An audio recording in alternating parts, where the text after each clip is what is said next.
এই দেখেন সব শাল কাঠের। এই দেখেন নদীর একবারে সে নদীর তলা পর্যন্ত সিঁড়ি।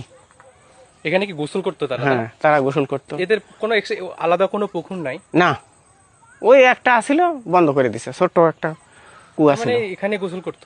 এই নদীতে গোসল করে। আগে তো নদীর পানি শুকাতো না, আর এখন তো একবারে শুকনার সময় খরা হয়ে যায়। 20-30 বিঘা সম্পত্তি এই ভিটেটাই, শুধু এতটুকু। মানে খানা বাড়ি ছিল 20 হ্যাঁ থেকে 25 হ্যাঁ, বিঘা। এই খালি ভিটে বাড়ি বাড়ি এটা। ওই যে আমাদের গ্রামে ওটি একটা পুকুর আছে এদেরই। পুকুরের নাম কি?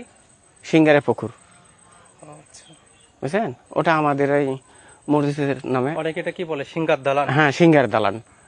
ওই জমিদারের বাড়ি, বারৈহাটি জমিদারের বাড়ি, শিকর সান্ডালের বাড়ি এটা? হ্যাঁ শিকড় সান্ডাল। হ্যাঁ, শিকর নাটোরে থাকে প্রফেসর, বিশাল টাকার